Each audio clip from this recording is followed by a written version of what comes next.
Going to go into a little more details about what conservative forces are.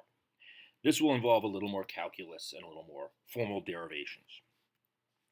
First, let's set out the formal definition of a conservative force.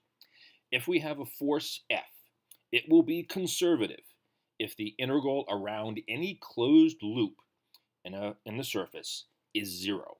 And that's what this little circle on the integral sign means. We're going around a closed loop. And here we have a closed loop that begins and ends at the same point. And if the integral going, or the force dotted into the displacement going all the way around this loop is 0, the force is conservative. Now, what we want to show is that this definition is in fact the same as what we used before. We talked about path independence. Now, this integral effectively is work. So we're saying the work done by a force is 0 around a closed loop, the force is conservative.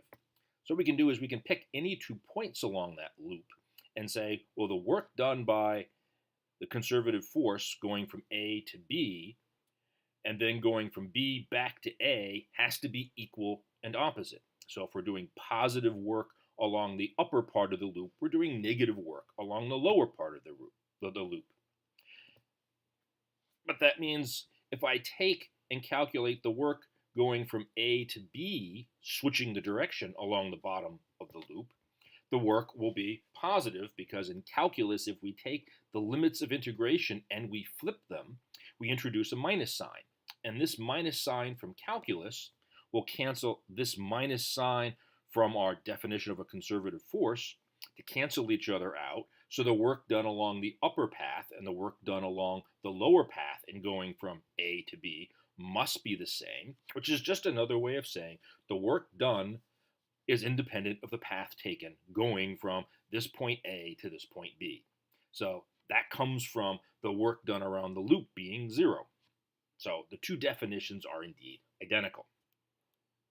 Now what we'll do is take and formally show that some forces that we argued were conservative really are conservative. First, we'll take gravity. And this will be sort of a qualitative argument because we'll take a very specific loop, which will be simply a rectangle. So we'll take this crate right here, and what we're going to do is lift it up, carry it across this floor, and bring it back to where it started, and calculate the work done during each part of this trip.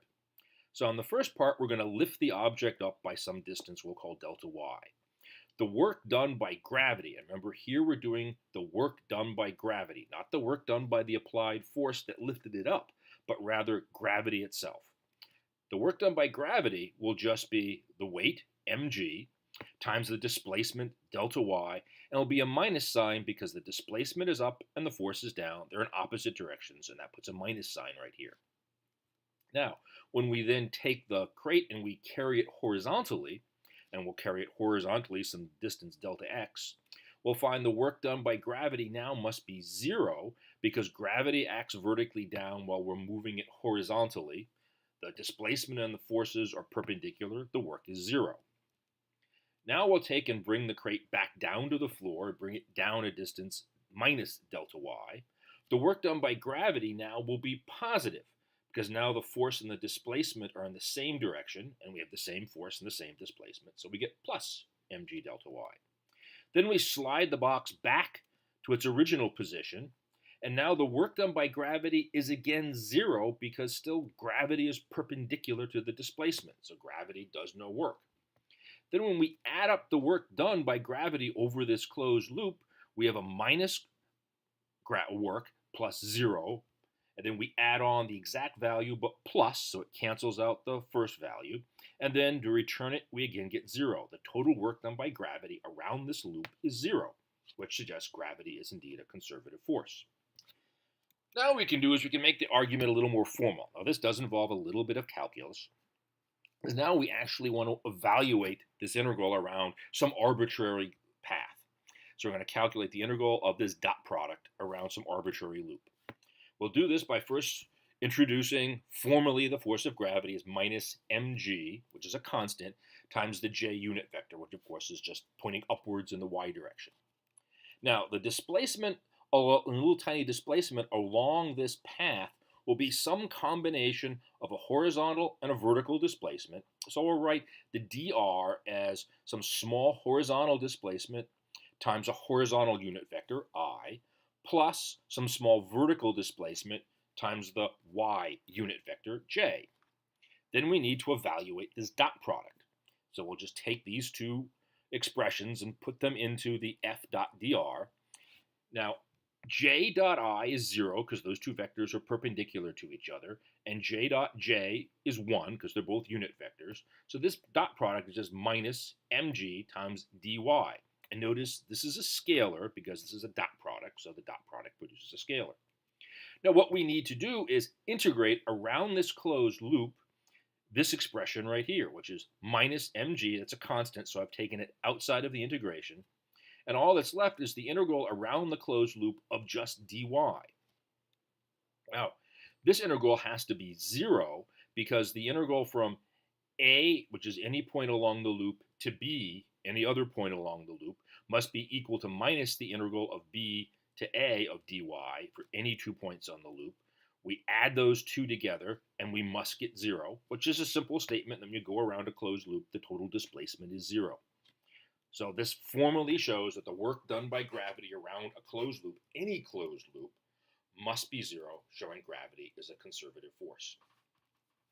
Now, we can do a similar argument for a Hooke's law spring, a spring that follows Hooke's law, by using a graph rather than calculus. So what we're going to do is we're going to calculate the work done by simply the area under this graph. Now remember, this graph follows Hooke's law, so this is the force by the spring, which is minus kx, which is why we have the line being a negative slope. And what we're going to do is calculate the work done by a spring as we go from some point A, we stretch the spring to some other point B, then we go back through to some point C, and then back to A. So we start and end at the same point. So we're basically making a closed loop. And we want to find what is the work done around this closed loop. Note all we're doing is stretching the spring.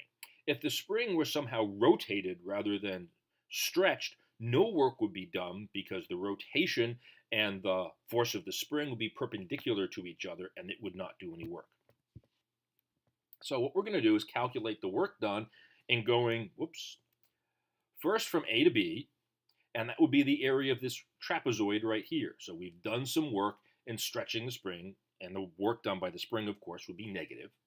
And then we're going to calculate the work going from B right here back to A and then through A to C. Well, as we go from B to A, the work is the opposite because of this calculus right here. So this would be positive work, which would exactly counter the negative work that had been done. Then we continue and we go to C. We have done some work. And then we go back to A. And again, the two works cancel each other out. So the net work is 0. Again, showing the work done by a closed path starting at A and going back to A is 0. Hooke's law also produces a conservative force. Now, the next thing we want to look at is, okay, does that mean all forces are conservative? And the answer is no, because it does depend on, can we draw a graph for the force as a function of position? Generally speaking, if you can do that, you probably have a conservative force. However, take kinetic friction. Can we draw a graph for kinetic friction versus position on a surface? Well, first we would need to know the value of that force. Well, if the velocity of the object is not 0, the value is fixed. It is mu times the normal force. But what if the object's not moving? Then the kinetic friction is 0. There may be static friction, but there'll be no kinetic friction. So the value for the kinetic friction is indeterminate.